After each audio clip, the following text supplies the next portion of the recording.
Di langit yang kini muram dan angin yang bergemuruh, potensi ancaman badai baru mengintai.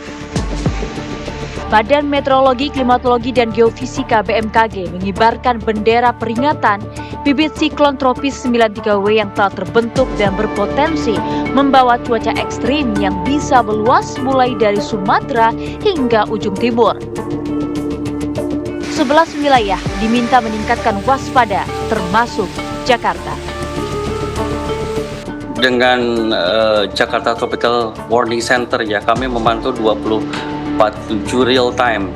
Saat ini bibit siklon yang sedang aktif adalah di utara, terpantau di pesisir timur Filipina yang dinamai 93W yang arahnya memang melintas ke Filipina ke Laut Cina Selatan.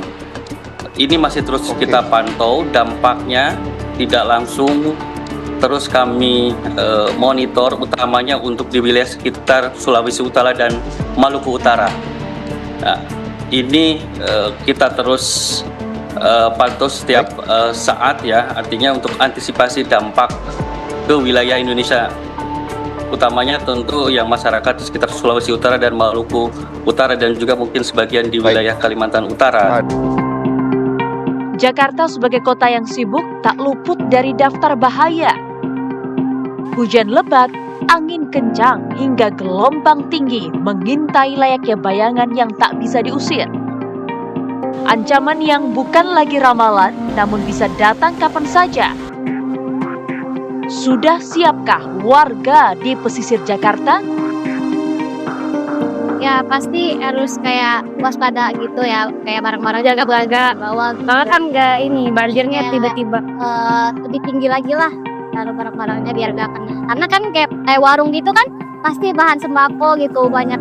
Kalau kena basah kan nggak bisa dijual.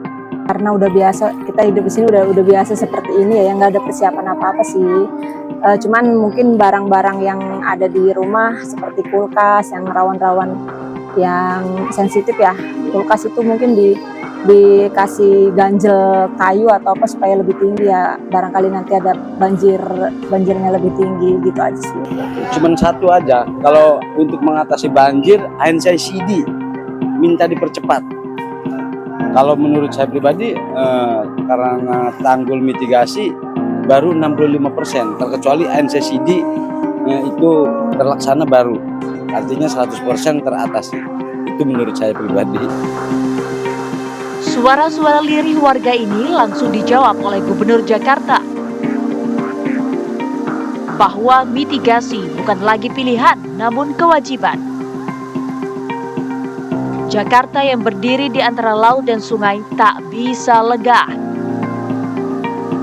Untuk NCICD, National Capital Integrated Coastal Development, pekerjaan yang saya minta untuk dilanjutkan yang pertama adalah segmen Asahimas sepanjang 1,2 km, segmen Ancol Barat Seafront sepanjang 0,8 km, tanggul mitigasi Muara Angke sepanjang 1,1.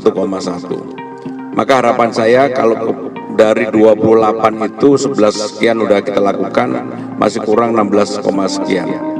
Dan mudah-mudahan untuk tahun ini di 2026 yang paling utama adalah di Pantai Mutiara kurang lebih 430 meter sisi timur dan 100 sisi barat.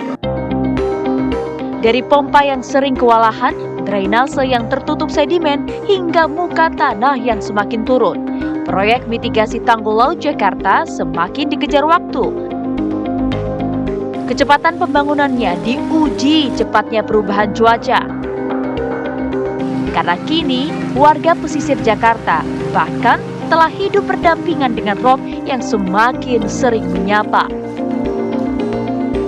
Pemirsa, inilah wilayah pesisir Muara Angke Jakarta Utara yang membuktikan bahwa banjir rob benar-benar sudah terjadi dan sangat berdampak bagi warga yang tinggal di sini. Untuk ketinggian air di titik saat ini saya berada, pemirsa, ini sekitar 10 cm dan kalau bisa saya gambarkan kepada Anda, ini setinggi betis saya, sehingga saya pun harus menggulung bagian bawah celana saya agar tidak terkena genangan air. Bahkan ini sudah tergolong surut pemirsa, jika dibandingkan dengan sebelumnya yang ketinggiannya bisa mencapai 50 cm. Dan menurut warga ini bukan pertama kalinya, bahkan wilayah ini memang sudah langganan terjadinya banjir rob.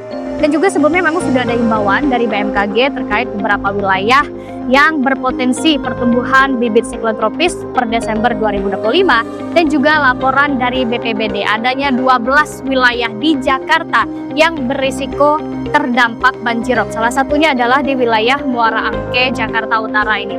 Dapatkah Anda bayangkan pemirsa, banyak sekali warga negara Indonesia yang mau tak mau, suka tak suka harus bertahan dengan kondisi seperti ini. Tentunya mengkhawatirkan pemirsa. Saya juga akan mengajak Anda untuk melihat salah satu warung nasi Padang yang ada di wilayah ini, yang bagian lantainya itu tergenang banjir rob ini sendiri pemirsa.